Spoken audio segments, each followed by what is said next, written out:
নমস্কার বন্ধুরা, সকলকে আমার চ্যানেলে স্বাগত। রাজ্যের সমস্ত ধরনের সরকারি কর্মচারীদের পাশাপাশি সমস্ত ধরনের পেনশনার এবং ফ্যামিলি পেনশনারদের জন্য মাননীয় মুখ্যমন্ত্রী মমতা বন্দ্যোপাধ্যায়ের তরফ থেকে 4% ডিএনএস অ্যালাউন্সের একটি অত্যন্ত বড় সুখবর জারি করা হয়েছে। কি বলা হয়েছে সেই সুখবর এবং সুখবরে কতটা উপকৃত হতে চলেছেন সকল কিছু আজকের ভিডিওতে বিস্তারিতভাবে আলোচনা করব। ভিডিওটি ডিএ সংক্রান্ত অত্যন্ত গুরুত্বপূর্ণ, তাই প্রথম থেকে শেষ পর্যন্ত অবশ্যই ধৈর্য সহকারে দেখবেন এবং ভালো লেগে থাকলে অবশ্যই একটি লাইক করবেন এবং সকলের সঙ্গে শেয়ার করবেন।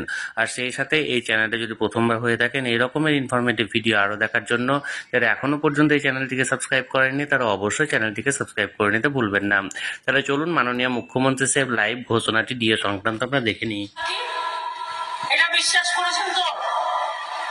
এবার আমি বলি সরকারি কর্মচারীদের, আপনাদের বলেছিলাম 1 মে থেকে 4% পে কমিশনের টাকাটা দেওয়া হবে।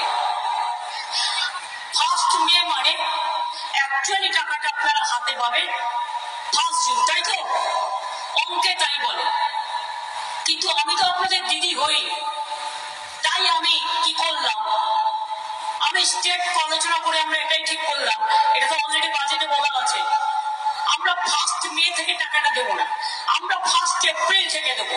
তাহলে আপনি যখন 1 জুনে গিয়ে টাকাটা পাবেন তখন আপনি ওই এপ্রিলের মাইনের সাথে ওই যে টাকাটা বাড়তি সেটা আপনি পেয়ে যাবেন। অর্থাৎ 1 মেতে আপনি মাইনে পাবেন 4% দিয়ে বেশি, সেটা 1 মে থেকে পেলেন, এটা কাউন্ট হবে 1 এপ্রিল থেকে। কি খুশি, কি খুশি না? খুশি কি খুশি না?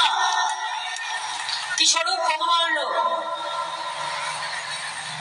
1 মাসে তাহলে বেশি বাড়তি হলে কত হলো? অনেক বাড়ে। যাক, সবার মুখে হাসি থাকুক, আমি এটুকু হয়েছি, আর কিছু না। আমার ক্ষমতার মধ্যে থাকলে আমি করবো, আমি কোথায় পাবো? তাহলে বন্ধুরা, আপনারা ডিএ সংক্রান্ত মাননীয় মুখ্যমন্ত্রীর লাইভ ঘোষণাটি সরাসরি শুনলেন। এখানে বিস্তারিতভাবে বলা হয়েছে যে 1 মে থেকে যে অতিরিক্ত 4% ডিএনএস অ্যালাউন্স ঘোষণা করা হয়েছিল সরকারি কর্মচারীদের জন্য, সেটি 1 মের বদলে 1 এপ্রিল থেকে কার্যকরী হতে চলেছে। যার ফলে 1 জুন আপনারা যে স্যালারিটা পাচ্ছেন মে মাসে, তার সাথে আরও অতিরিক্ত 4% 1 এপ্রিলের যে ডিএনএস অ্যালাউন্সের যে এরিয়া সেটিও পেতে চলেছেন। তাহলে বন্ধুরা, যে খবরটি এখানে জারি করা হয়েছিল ডিএ নিয়ে, সেটি আমি সরাসরি আপনাদের সঙ্গে শেয়ার করলাম।